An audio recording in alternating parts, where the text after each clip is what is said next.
I feel today? Ask yourself this question. What time is it? Game time! What time is it? Game time! What time is it? Game time! What time is it? Let's go! We made it! We made it! We made it! We made it! And let's go to the house! And let's go to the house! When I step on the field, I send one message. And this is what it feels like. This is what it feels like. Football is getting hit. That's it. It's gonna be football now! What time is it? Game time! What time is it? Game time! What time is it? Game time! What time is it? Let's hunt now! Let's hunt now! Let's go! Let's hunt! We made it! And let's go to the house! And let's go to the house!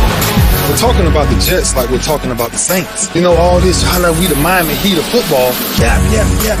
The bottom line is you got to buckle up your chin strap. It's embarrassing. Yeah. Don't disrespect the game like that. There's too much crying from them. He's a man. They can be hit just like us. He's a man. You already make the big money. He's a man. Don't cry when you step on the field, man. That's war out there. When I step on the field, I send one message. And this is what it feels like. Oh, my bad. Your bad don't work in my world. What time is it? Game time! What time is it? Game time! What time is it? Game time! What time is it? Let's go! Let's go! Let's go! We made it! And let's go to the house! And let's go to the house! It's a wrap. Game over.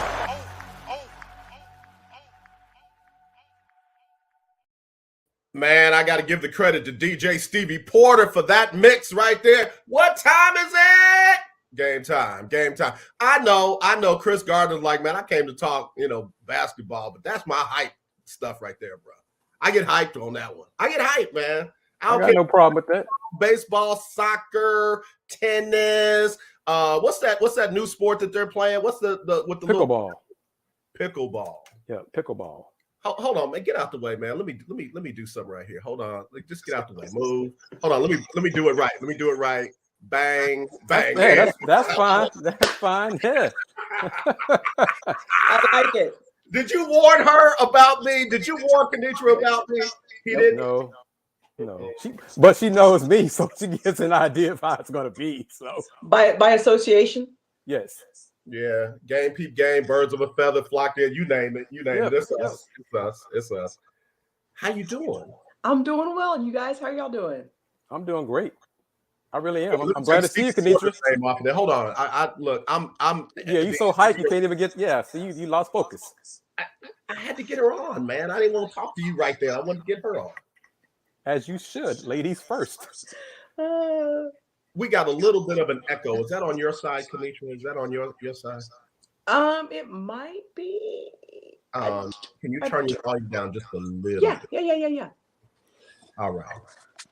From the Big 12 now, ESPN Plus, we've got the incomparable Miss Kennetra Pulliams. How are you, man? Good day to guys. How are y'all? Doing good. Kris, hush, man. Take that look off your face, man.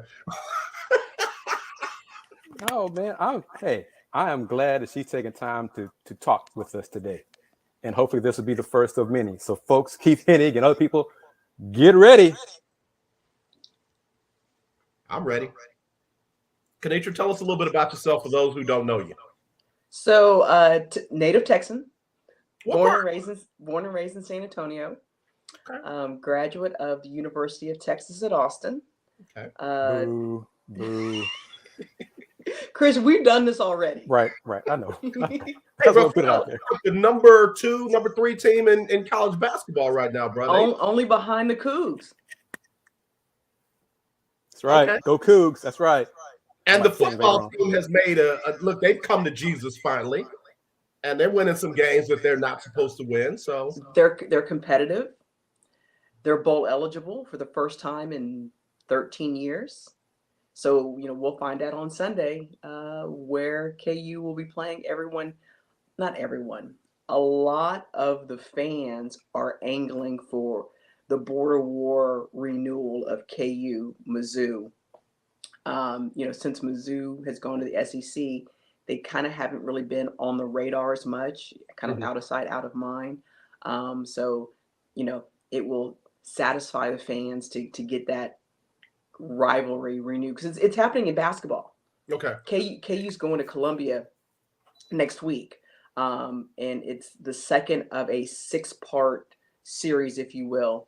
Last year, the Tigers came to Allen Fieldhouse. This year, KU will go to Columbia to face the Tigers. So if they could get basketball and football, KU Mizzou, in the same month, I mean, there's your storyline right there. Gotcha.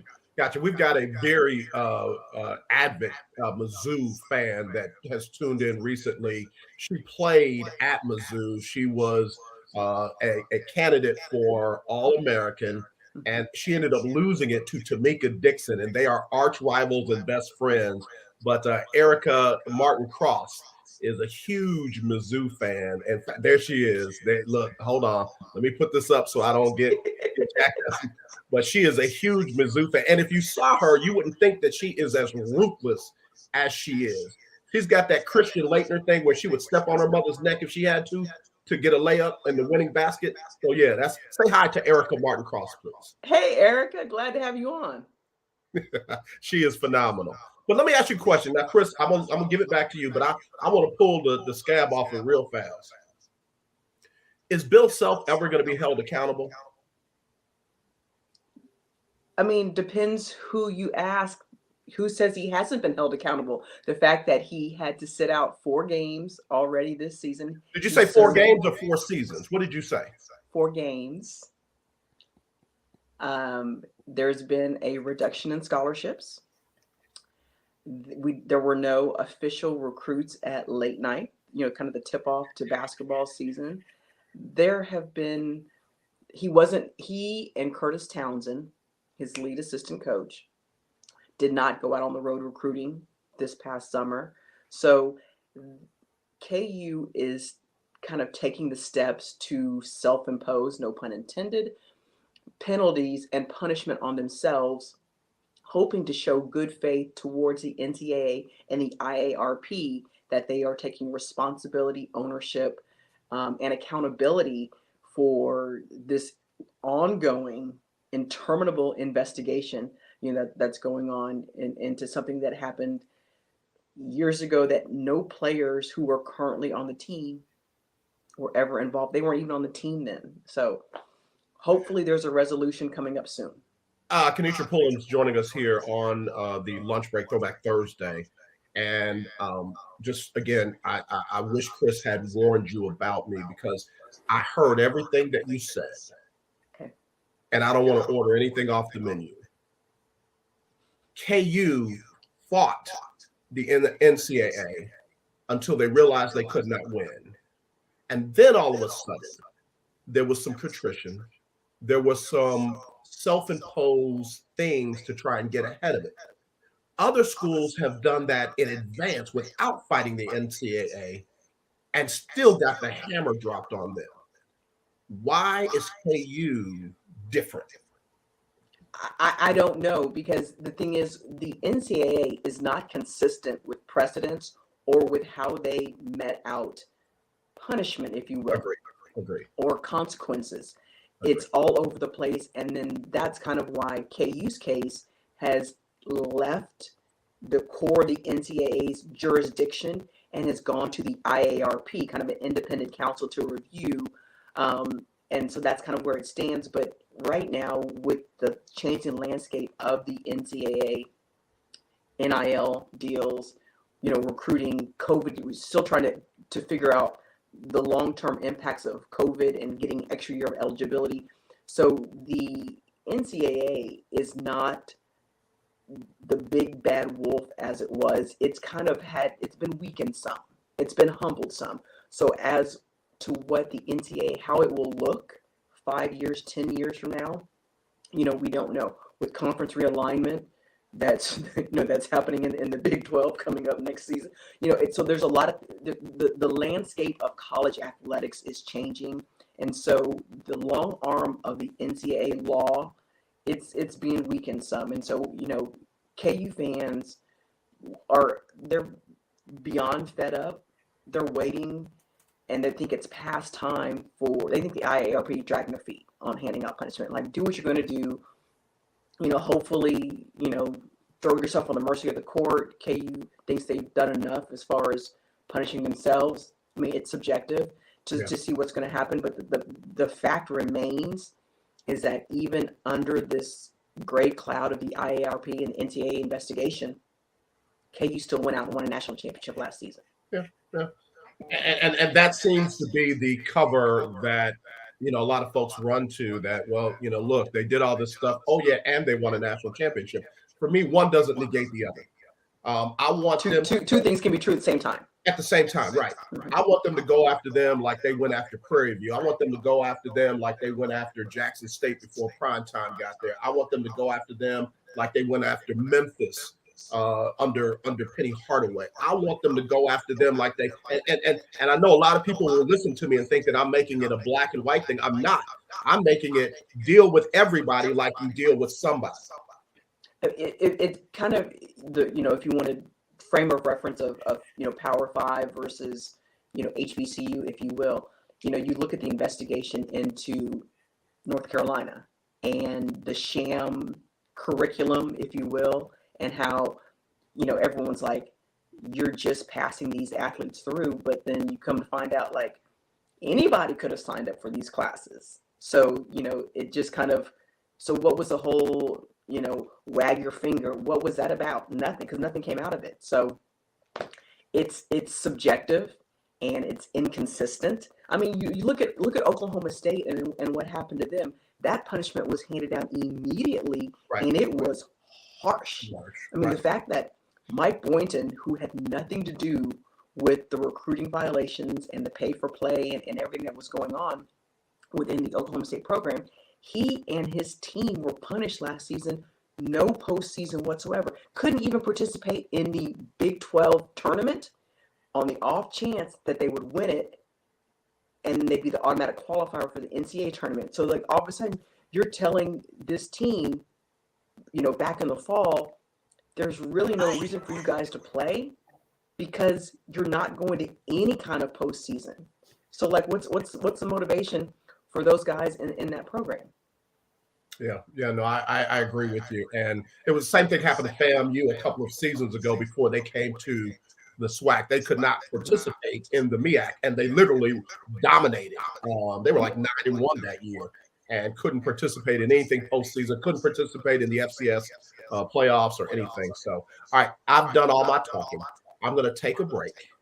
We're going to come back, and then we're going to let Kris Gardner from Houston Roundball Review ask some questions. It's Throwback Thursday on the lunch break, powered by JM&E, streaming live on Roku TV, courtesy of these folks right here, BS3. We'll be right back.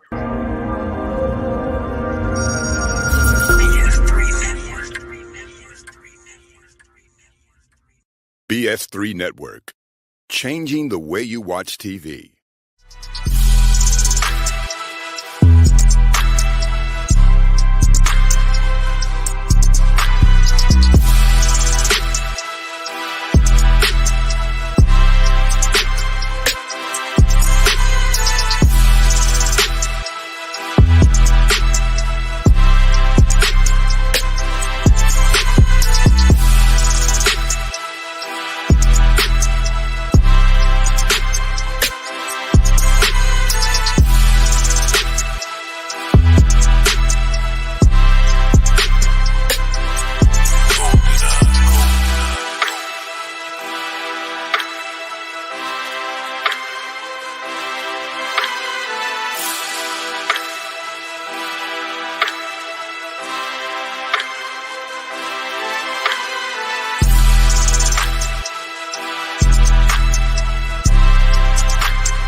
There's a 100% chance of a laugh thunderstorm. 4 Four men with different viewpoints take a movie, show, or documentary and review it uncensored, unfiltered, uncompromised, with no holds barred. Join BS3, Wilkes, King Doc, and H-Rap B as they take on Hollywood their own way. BS3 Network proudly presents The Forecast, where H-Rap B always predicts, if I owe you something, I ain't got it. And if you need it, get it from God. live every Monday at 8:30 p.m. Central. Check your local listings for your viewing and listening pleasure.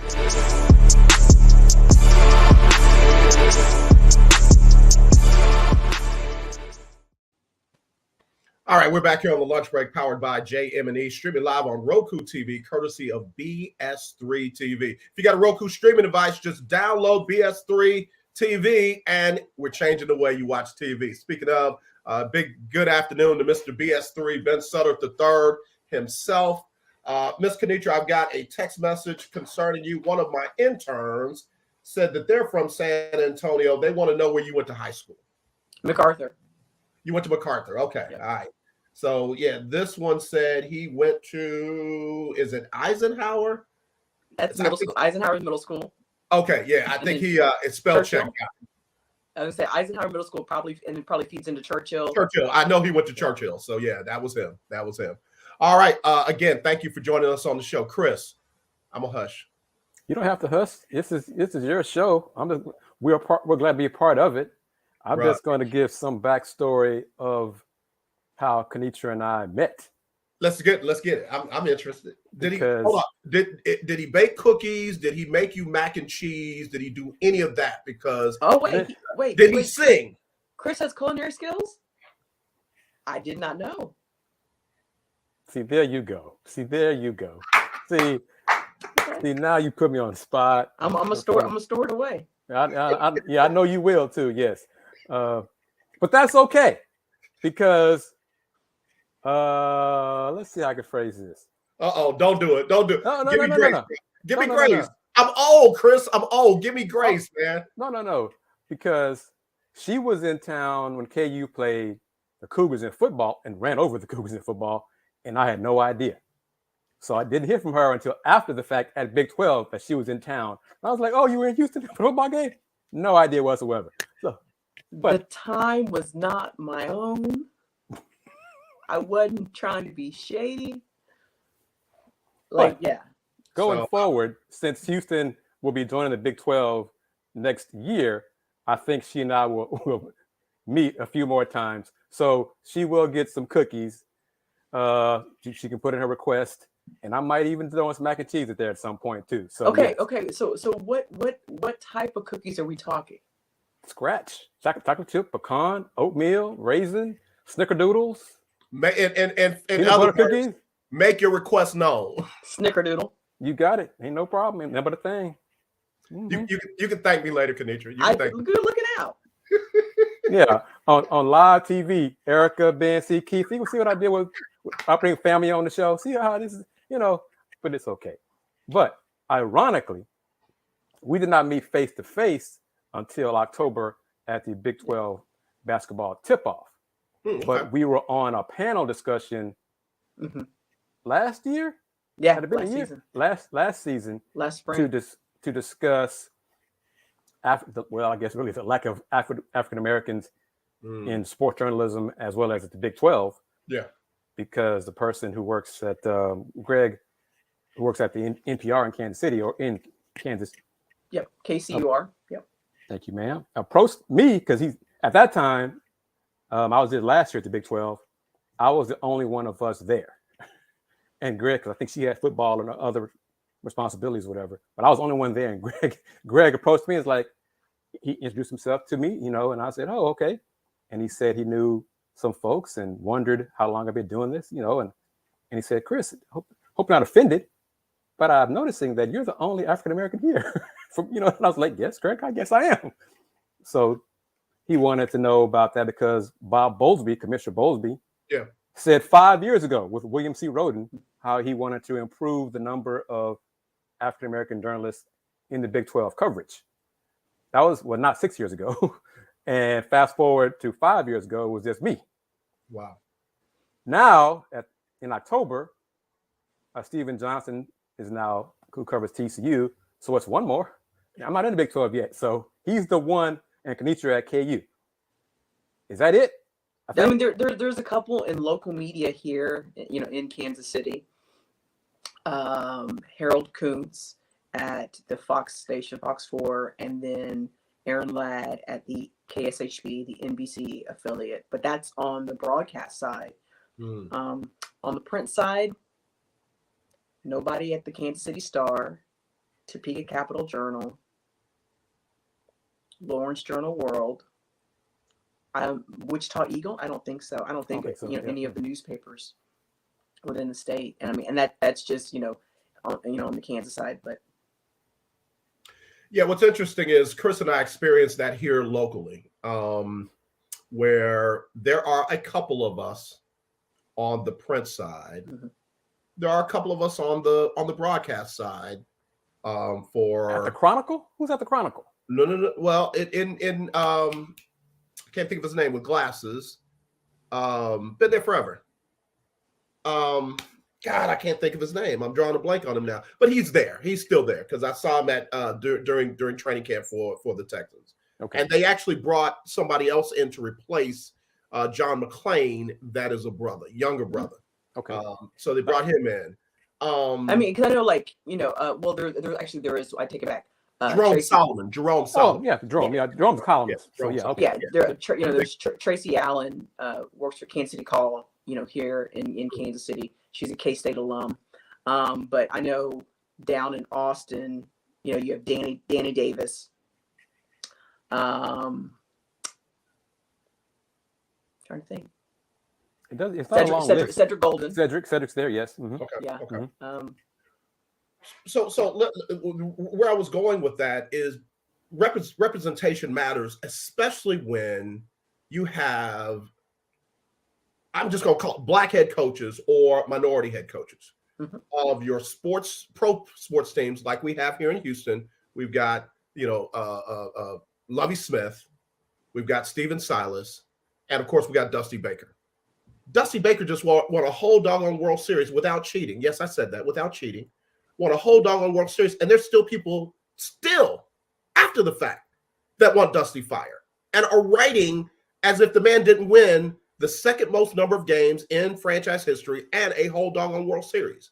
They want Steven Silas gone. They definitely want Lovie Smith gone. And I've said it, I'm a pastor, and Jesus would have had a hard time coming in and turning this franchise around with what they have on the roster in one season.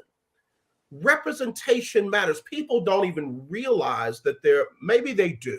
Maybe I'm being naive. They don't realize that they're writing their articles and presenting their topics in a way that's just biased as HELL. I mean, and the thing is, it's not just the reporting of it. Lovie was not set up for success. If you don't give him the resources, the players, the roster, the infrastructure, just the whole team, the whole franchise, but yet you want him, if you want to get proverbial, turn wine out of water. I mean, come on, and then you want to blame him because he didn't do enough. Right. Like, it wasn't David Culley's fault. Right. Like, what did you give him? Right. No, here's what you gave him. You said go win with Davis Mills, go win with Kyle Allen, and go win with Jeff Driscoll at quarterback, the most important position in the game, and go and win with a roster that has absolutely no Pro Bowlers on it, definitely no All Pros, and several guys who wouldn't even start for another team. Good luck. Yeah. Right. And then you wonder, and then you want to disparage him, and when he gets fired, trying to get another head coaching job in the NFL, he couldn't cut it. He was a failure in Houston. He wasn't a failure. The franchise was. Kennetra Pulliams joining us here on the lunch break. Throwback Thursday. We're powered by JM&E, streaming live on Roku TV, courtesy of BS3. She's with Big 12 Now and ESPN Plus. Very good friend and future receiver of Snickerdoodle cookies from Kris Gardner from Houston Roundball Review. I got to take this a little bit further. I was trying to figure out how I was going to work it in. Did you guys hear about the story down at Florida where the quarterback, son of John Kitna's son, was arrested, child pornography? I gotta pull this up. A local reporter reported the story as almost verbatim. The backup quarterback to and named the black starting quarterback was arrested for child pornography. That was his lead story. That was John Kitna's son. Right. Yeah. And it was not until Twitter climbed in his that he deleted the tweet and then tried to put the name of Jalen Kitna as the person that was arrested. But my point is, until somebody said something, he thought that was perfectly fine, and several people under the tweet thought it was. I don't see any problem with. He is actually the backup quarterback too. But that has nothing to do with his transgression. He will be John Kitna's son forever. He was John Kitna's son before he was ever the backup quarterback to whomever at Florida. So that has nothing to do with the other. Who is he? Who are his people? What's the name that he carries? They tried to bury that. They literally, I can't put it any other way. Whether they did it on purpose or whether they did it unintentionally, they tried to bury the fact that he was the son of John Kitna and his name was Jalen Kitna, and he has been arrested for child pornography. Period. End of discussion. Nobody else's name needs to be involved unless they were accomplices to the crime, which is nasty, which has no place in society. None of the above. I don't want to hear he's 19, she was 17. Baby, listen, if it's against the law, again, adjudicate it like you would do. And what state is that? The Law and Order state, right? Right? I want to see if Mr. Law and Order himself, where he stands on this. You already know. Ahmed said, "You preaching, you telling it right, young lady." You already know. Yeah. I mean, this is separate apart from that. I was listening to a story yesterday about in that state, a mother wanted to go in and teach or just have a lesson day about Hanukkah, something she's done for the past 5 years, but the school board wouldn't let her. And it was just kind of showing different religious traditions and just kind of expose, but because of these parental checks and balances now that who can determine curriculum and what no one is trying to indoctrinate these children. You just want to open their eyes to look, this is how we in our family celebrate this. We're not Christian. We don't celebrate Christmas. We're Jewish. We celebrate Hanukkah. And here are some of our traditions. And here are some of the things that we enjoy during this holiday season. But of course, that was struck down in that state. Well, again, that's why Kennetra Pulliams, that's why Kris Gardner, that's why others, Willie Gibson, Andy Yanez, that's why you all matter. Because wherever your outlet is, wherever your platform is, we've got to have some truth to power. We've got to have a voice that no matter how small or loud you think it is, we've got to hear it. We've got to hear it because if we let, and I'm not going to say them as in some boogeyman, but if we let whatever the powers that be silence and be the only voices talking, be the only perspectives, be the only stories, be the only articles, we'll never get the truth. Did y'all catch First Take this morning? I did not. Kris? I did not. No. Okay, so Cliff Notes version. So Roland Martin was on First Take. Okay. Discussing the Jerry Jones picture from when he was 14 years old back in Little Rock. And so it was in response to LeBron James, who, bold Cowboys fan. And so LeBron's told everyone in that press conference, he's hold up, y'all want to ask me about everything else, Colin Kaepernick, Kyrie Irving, whatever, but you don't, why won't you ask me about my opinions or my thoughts of Jerry Jones in this picture and his non-admission words about his role in that picture 65 years ago. And so it wasn't necessarily a dig at Jerry Jones. It was at the media who selectively asked him about certain issues they deem are important. But why is it they're protecting Jerry Jones in this subject matter and not asking LeBron about that? And so Roland Martin, Houston native, Houston residents, talked about the fact that it's because of look at who is the demographic makeup of the media. And not just the reporters on the ground, but also, like we said, in the press box. What does that look like? In the newsrooms, who are your editors? Who are your news directors? Who are your general managers? So it's kind of parallel to that of professional sports. Until your owners and general managers look differently, and have different life experiences, then your head coaches aren't going. You're going to hire what you know and what's comfortable to you.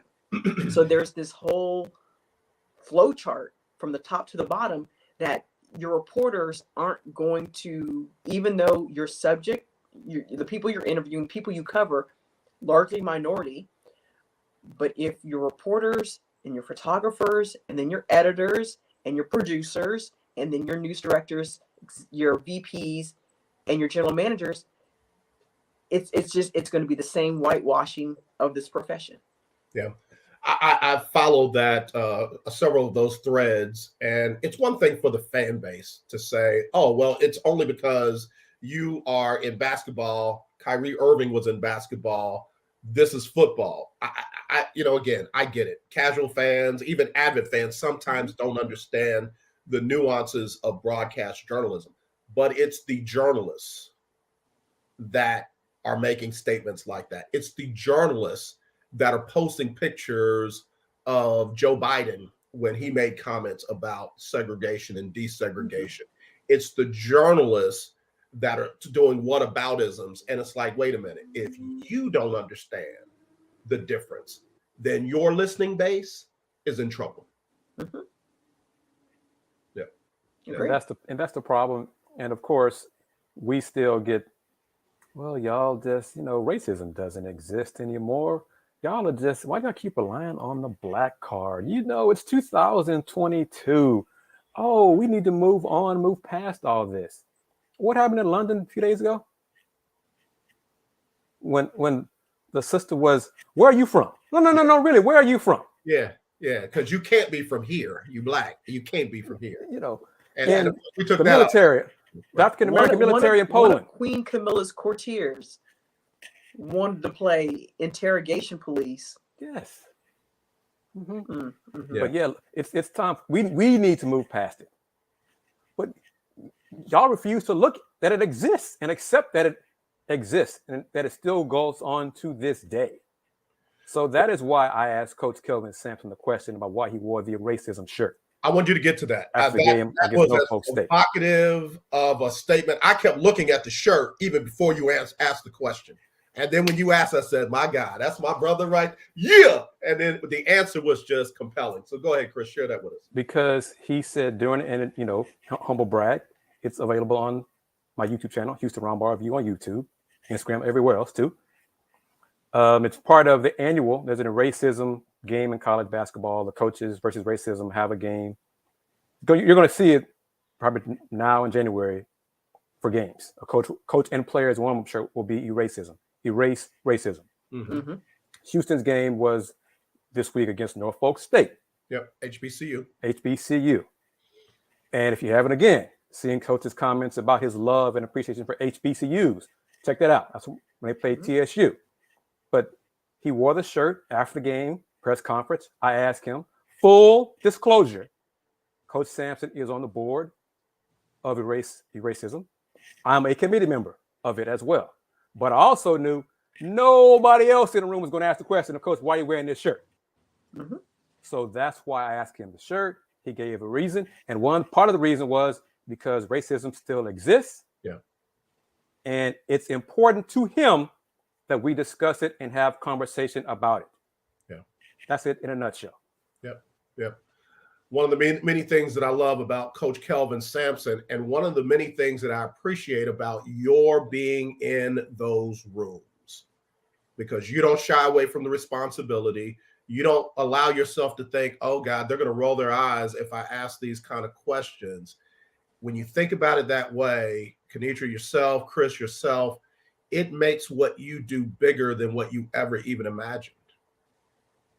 And I'm doing it because it was shown to me to pay it forward.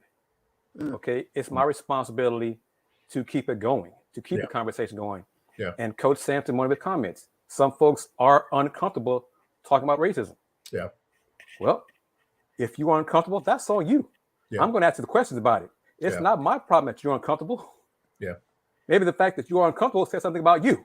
And I mean, the question is, why are they uncomfortable? Yes. Yeah.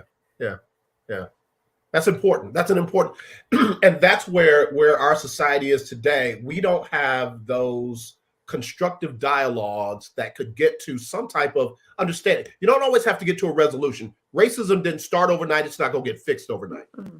But when you can have constructive dialogues where you at least get to a place of understanding, hey, I might not agree with you, but at least I understand better about why you feel that way. I don't like it when people say race card. It's not a game. Mm-hmm. When someone has died because of the color of her skin, that took game out of it. Let me hunt your ancestors down. Let me hunt you down because you're white. And let me kill you because you're white. And then you tell me how you feel when you hear race card. It's not a game. It's far much more than that. So I if I could just get some people to understand that, then we could take the next step into a healthy conversation. I mean, because if you look at it, take away our professions, I'm still a Black woman. Yeah, that part.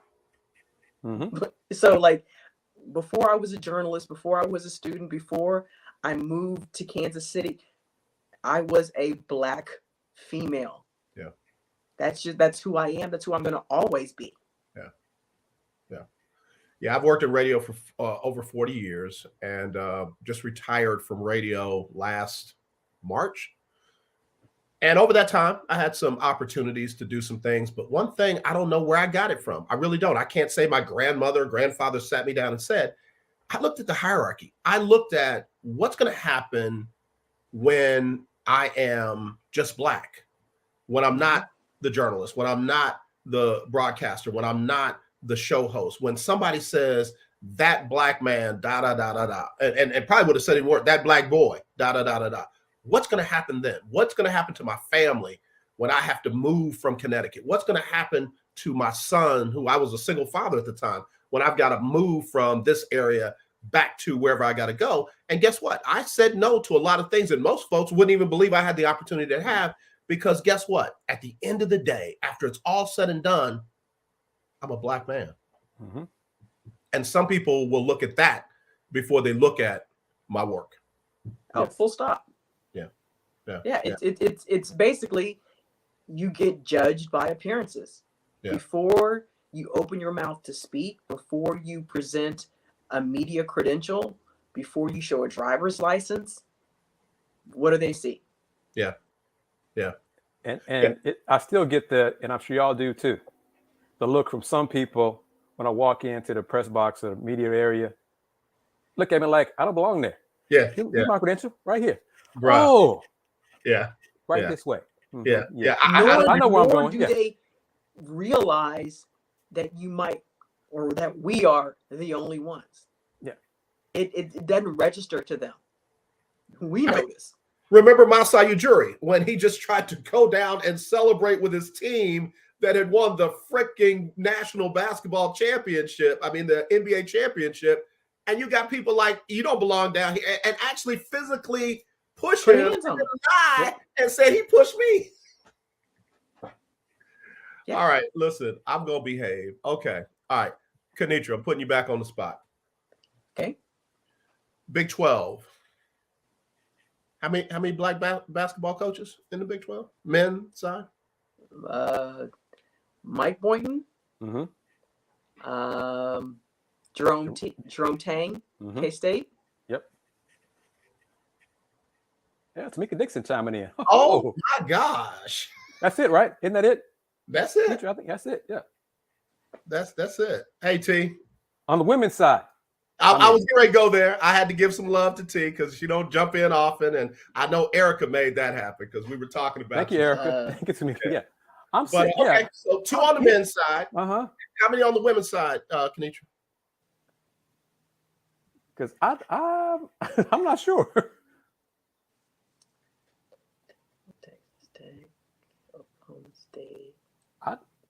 No. West Virginia. No. Zippo. Yeah. All right. How many on the football side? But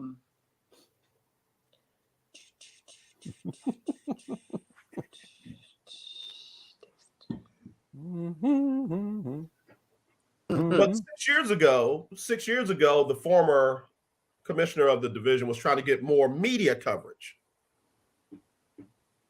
The current commissioner is the commissioner over a group of athletic directors that now have never hired a black football coach.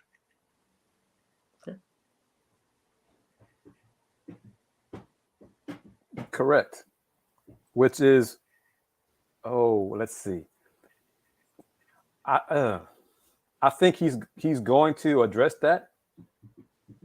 I can't put a timetable on it.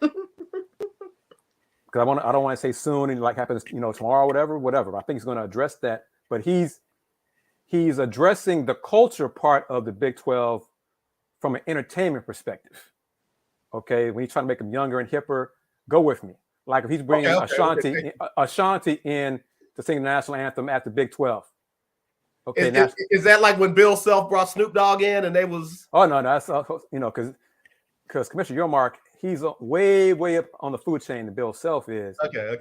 But there's pushback because of the entertainment aspect of it, because of the Big 12. So just imagine what he's going to have to deal with to bring in. You want to hire who to coach where? So this is a long road. This is going to be a long haul because I've heard it just about from the entertainment perspective from media. Does he realize where he is? This ain't New York. Yeah. This is Big 12 country, man. Yeah. So small steps. Yeah. But with Kelvin Sampson joining and Houston joining the Big 12, there are still some folks who believe Kelvin Sampson is African American. Yeah, I know. Rather than Lumbee Native American. Right. So there will be some folks next year. What you mean? We got one right. You got a new one right here coming in. Yeah. Kelvin Sampson. Well, that's not the same. No. Never mind that we just finished Native American Heritage Month, but okay. Yeah. So Yeah. It's like the people who tell me that Jim Irsay can't be racist because he hired Tony Dungy and Jim Caldwell. It's like, bro, you know how old the Indianapolis Colts organization is? Even this version of them, because they went away. You mean the fact we won't celebrate? We got 2 in the history of the organization. I'm supposed to be happy about that. Do me a favor. Stop telling me what should make me happy and stop telling me what I shouldn't be upset about, because that ain't enough. That ain't enough. Since we got Tamika Dixon on here, Kennetra, what's it going to take to get more representation, head coach, athletic director-wise, on the women's side? I mean, KU just celebrated Marion Washington last weekend. Who was her coach? Exactly. So it was a great. They honored her at the basketball game, at the men's basketball game. She and her family, and then there was a legacy dinner, and so they're trying to strengthen that relationship with the trailblazer, that is Marion Washington, and what she represented. But it's going to take a lot, because the thing is, it goes back to, the commissioner can say all he wants about his plans and his hopes and whatever, but until the chancellors and the school presidents, I mean, KU had a chancellor in Burnett Grace, excuse me.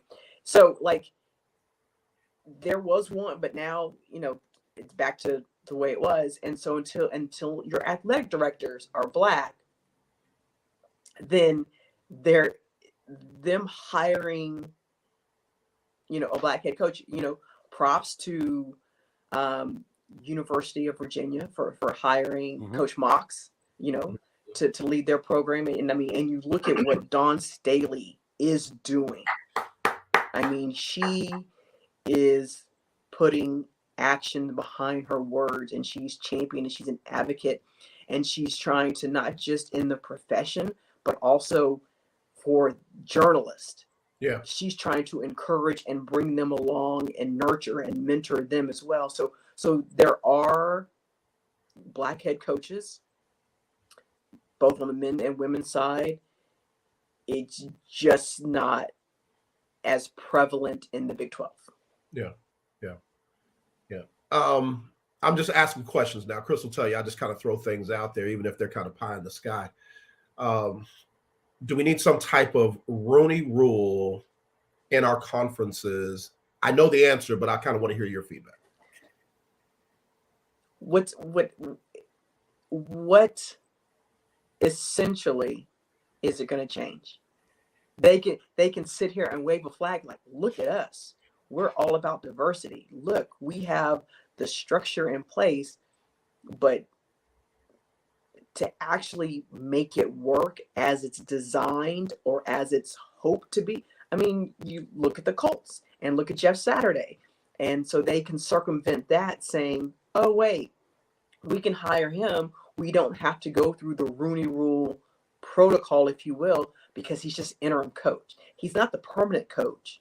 So we didn't really have to interview any minority candidates for that position. So you're going to bring a guy out of the broadcast booth, off of TV, to come be your interim head coach, but yet you have coaches currently in your system who played for you, but you didn't deem them worthy enough to promote them, even though they know the day-to-day operations of how this organization works and how it's run and what has happened this season and what it needs to do to get better. But you don't want to promote from within. You go get Jeff Saturday from TV. Okay. Yeah. I mean, and a dude that's never called plays before to call plays and all the above. Go ahead, Kris. Yeah. What would a Rooney Rule in the Big 12 really do if they don't want to change? They can find loopholes and go all around it. Won't be any enforcement of the rule, or they bring in one person for an interview. Well, we brought in our candidate. Right. Person was not going to get the job at all. No way in hell. Yeah. But we interviewed somebody, Right. If they don't want to change, It's to check the box. Right. So I knew that would be the answer. I've also, agree with you. So the statement is often made that they should hire the best person available. I want to go back to something that you said, Kennetra, that, maybe we need more Black athletic directors and what have you. But if the athletic directors that we had just did it the right way and lived by that, and instead of mouth those words, I'm going to hire the best person available, you mean to tell me there have not been any qualified, available Black candidates other than the couple that are on the men's side, none that are on the women's side, and none on the football side? That tells me more about that athletic director than it does about the candidates that are being overlooked. Yeah, I mean, the thing is, there have been Black head coaches in the Big 12, both football and men's basketball.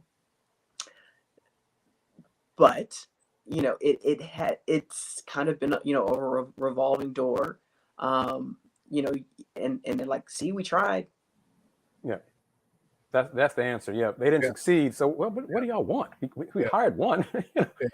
Okay. I'm on record of saying that UT will probably never have another Black head football coach. I didn't think Notre Dame would, but man, again, the young man that they have was just so beloved by the powers that be that again, he's doing a great job. I want him to do better. I feel like having to have, and again, it's not against anything that you're saying, Kennetra, we're just talking, having to have a Black person come in to hire Black people doesn't accomplish what we need to accomplish.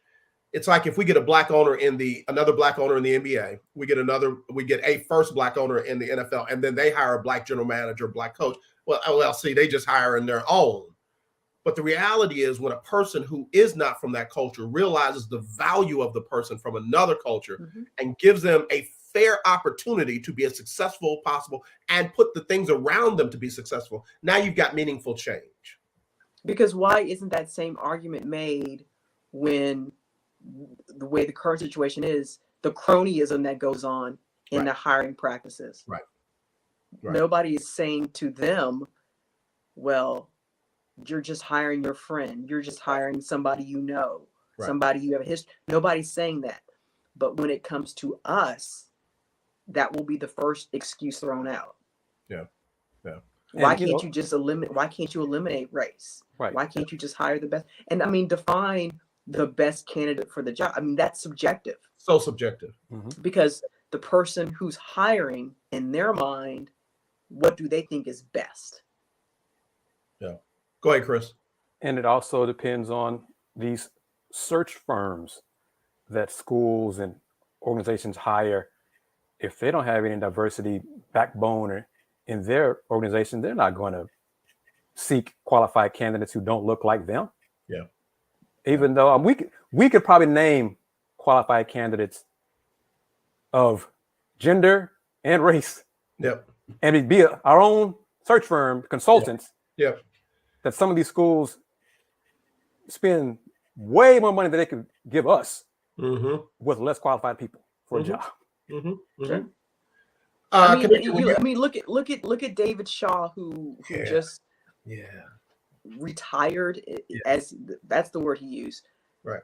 Young man, had tremendous success, but I mean, the way that Stanford is set up, with NIL, it's really hard in this new look NCAA to win at that same level and to get with their academic standards as well as NIL. I mean, it's you're taking 2 steps backward before the gun even goes off at the starting line. Right. You're absolutely right. Absolutely right. And he is one of the best, period. Point blank, on and off the record. I don't want to hear about wins and losses. He's one of the best. And I mean, and if he desires to continue coaching, whether it's college level or if he wants to go back to the NFL, he should be given that fair opportunity. Yeah, absolutely. That's where the well-respected around the league should be applied. Right now, it's being applied to people who, in my opinion, don't deserve it. I mean, look at what Auburn just did. You're going to hire Hugh Freeze with all that baggage, and not take any questions from the athletic director. Like I ain't answering nothing. Shut up. What? No. But oh look, we're gonna appease you. We're gonna keep Cadillac on staff. See? Yeah. Yeah. But you can't keep him as the head coach. Yeah. But okay. and somebody said it. People will come and watch you play, but they won't trust you to lead. And I don't. Again, if it's not a thing, then why is it a thing? Why is it a thing? I don't want to hear about, well, most good players don't become good coaches. Hell, give them a shot. Just give them a fair shot, and we can see. But you pull people out of the broadcast booth and make them general managers. You pull people out of the broadcast booth and make them head coaches. You got a guy, Cliff Kingsbury, who did not win on the college level. He's been made a head coach in the NFL, and you're dogging his quarterback because this dude can't win. I don't understand. If it's not a thing, then stop making it a thing. Yeah. One of the things I think we agree. We just want everyone to get a fair shot to succeed or fail. Right. Just give us the resources that you give everybody else. Right. And then the time, all those things that you'd give others, give it to us to succeed or fail. Yeah. That's all we're asking for. Yeah. Well, I'm not trying to bring y'all into my latest struggle because, I like to fight them struggles. Coach Johnny Cole, former head coach of Texas Southern University, last coach to win a championship at TSU, ran into some recruitment and eligibility issues. It was originally thought that they were going to be level 1 violations and that the school could even possibly suffer the death penalty. It turned out that they were minor violations, but the former athletic director, Dr. Charles McClellan, got ahead of things and fired him. That was in 2010. 12 years later, the man still has not gotten another interview, another coordinator position, or another job. If Hugh Freeze can get a job, if Bobby Petrino can get a job, hell, if Bill Self can still be coaching without any fear, we can't give Johnny Cole another chance on any level, Division II, Division I AA, or FCS. I make it make sense. I know people who have killed folks that didn't do 12 years. I know folks who have stole millions with an S of dollars and didn't do 12 years. So I mean, make it make sense for me. Yeah, I mean, it's almost like there's a show cause, a permanent show cause attached to him. That's the best way to put it, because I can't make it make sense. Yeah. Well, I'm going to irritate people. And I'm in inboxes and DMs. Good trouble. Athletic directors, you're going to get tired of me because I represent him. And guess what? I'm going to do my job. All right. Kennetra, thank you. You have to come back when I'm not on one. I didn't know I was going to be on one today, but I was. So promise you, come back. I'll behave myself. Tell everybody where they can find you and follow. No, before you do that, when you came out of high school and you decided UT Austin, were any considerations for HBCUs? Yes. As my mama put it, because my mom and dad are both Prairie View grads. Okay. So full disclosure there. So mama said if she had to pay, I was going to Spelman. Oh, okay. But because I got a scholarship, I went to I applied to U of H. I did. But I just went where there was the most money, and UT offered the most, so that's how I ended up at UT. You could have been my daughter. I hope my daughter is not listening, because she wanted to go to Spelman, and I said, if I'm paying, you go on to one of these, and she ended up over at Southern. So, and the reason why, because growing up, it was like UCLA, UT, and then U of H. Those were my three schools. And then, but my dad was a JUCO basketball coach, and we would always go to Austin to the state tournament. And so the whole reason and it's like a superficial reason, whole reason I picked UT, because they serve churros at the concession stand. I'm like, sign me up. This is where I want to come to school. They got churros. You know what? I'm so glad that you gave that. Parents, y'all ain't the only ones. There you go. Well, you chose well. I'm sorry Chris's alma mater treated you so bad. I'm sorry that they didn't respect what they could have had. You know, they would be better off if they had selected you. Sadly, I'm not surprised. But anyway. All right. Now I have Mama lives in Pearland now, and I have a great affinity. My godson's father is, former assistant basketball coach at both U of H and TSU, Melvin Harrelson. Oh, yeah. Small world. And, yeah. So, I have no animosity towards Houston. I'm just trying to be messy. Don't mind me. No, I'm messy enough for all of us, so it's all good. So yeah. First time I've been petty all year long. First time. Mm-hmm. Yeah. Can you tell everybody where they can find you and follow you, please? You can find me on Twitter at Pulliams, Pulliams, and on Facebook, and don't have Instagram, but that's where I am. On the gram? What? I know. But are you TikToking? No. Kris, help her, Kris. I'm not going to dance on TikTok. I have yet to sing on TikTok. I might. Have you done any cooking demos? No, I might though. You might need to take it to the next level, dog. Let me know if JM&E can start representing you, Doc. We'll get you dancing and TikToking. Well, I'm not dancing on TikTok. No. I might bake on TikTok, but I'm not going to do any dance on TikTok. So not at all. No. Kennetra, again, I mean it sincerely. We want to have you back soon. I hope. My pleasure. Yeah, you were a blessing. Kris, tell everybody where they can find you and follow you. What you got coming up? Well, in about an hour, I'm going to interview Daryl Woods, the executive vice president of the Coaches versus Racism organization, because they have a double hitter coming up here on December 17th at Del Mar Fieldhouse. Talk to him about that. That'll be posted on my YouTube channel later on today, hopefully. And then I'll be at UH this evening for women's basketball, Cougs against UT Arlington. Okay. Tomorrow I'll be at Rice for Rice women against TCU. Then Saturday I'll be in Fort Worth, hopefully, for the Cougs, the number one team in the country, men's basketball. Come on. Houston Cougars against St. Mary's. Game will be on ESPN 2, 8:30 p.m. We'll have a post-game show, Let's Rage Cougs, late night edition after that game, available on the YouTube channel. And then Sunday, I think we'll get back and do Folks Talking Sports. Willie Gibson will be on there talking from a Brown perspective about Deshaun Watson and Texans. And then probably A.D. Moore will be talking Texans on the corner as well on the Houston Roundball Review YouTube channel. A lot going on next few days. Yeah, we got pregame, postgame tonight, KU versus Seton Hall. 8 o'clock, Allen Fieldhouse, pregame 7:30 on ESPN+. And then postgame after the conclusion, say about 10, from 10 to 11 as well. 1 hour breaking down the Pirates and under first-year head coach Shaheen Holloway after leading the Peacocks of St. Peter's in the upset in the NCAA tournament. So looking forward to covering that game tonight.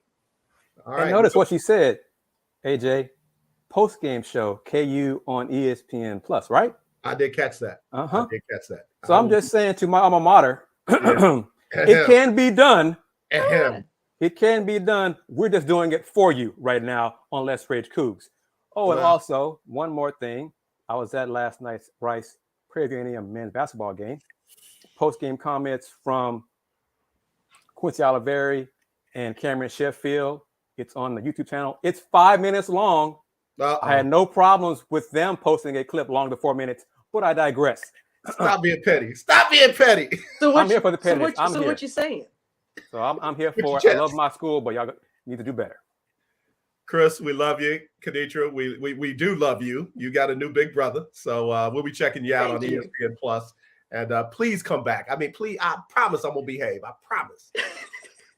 You know where to find me. All right, definitely. Y'all take care. We'll talk to you soon. Kris, you better say it right. Local name? Global Perspective. Yes, sir. All right, y'all take care. We'll talk to you soon. Take care. All right, y'all. You know we got to go. Freestyle Friday tomorrow. As always, let's not be divided. Let's be united. I love you. There's nothing you can do about it except tune in tomorrow for another episode of Freestyle Friday. Sybil Wilkes with what you need to know. Today is Thursday, or as I like to call it, Friday Eve, and believe it or not, December 1st, 2022. Whew, where does the year go? Number 1, for the very first time, an African American will lead a major political party in the U.S. Congress. Brooklyn Representative Hakeem Jeffries made history Wednesday as he was elected to the top leadership position among the new minority. That would be the Democrats in the House of Representatives. Tuesday night, before he was elected as her successor, the outgoing Speaker, Congresswoman Nancy Pelosi, was named Speaker Emerita. The honorary title, according to the new leader Jeffries, was a token of their appreciation for her longtime service to the party. Number 2, the Senate passed bipartisan legislation to protect same-sex marriages, an extraordinary sign of shifting national politics on the issue and a measure of relief for the hundreds of thousands of same-sex couples. In an official statement from the White House, Vice President Kamala Harris wrote, "The Respect for Marriage Act ultimately stands for a simple principle. All Americans are equal and their government should treat them that way." Vice President Harris performed some of the nation's first same-sex marriages at San Francisco City Hall back in 2004. Number 3, New Jersey Democratic Governor Phil Murphy said his administration has launched a promised review of its handling of the COVID-19 pandemic. The administration hired a regional law firm along with a management consulting firm to conduct the review. The review is expected to end with a report in late 2023. Number 4, Raymond Flanks spent nearly 40 years locked up before his murder conviction was overturned. Prosecutors and defense lawyers joined together in asking for his conviction to be overturned, arguing that inconsistencies in the eyewitness testimony were kept from the jury that convicted him. According to the Innocence Project, Orleans Parish has one of the highest wrongful conviction rates in the country, with over 70% of those cases having withheld evidence.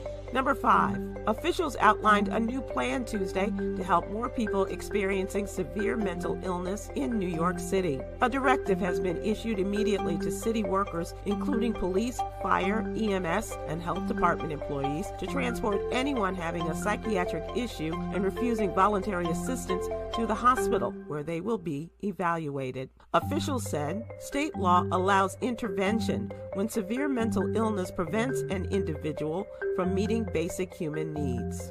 Here's your daily inspiration from Yogi's Jewels. Time is the great equalizer for all to honor.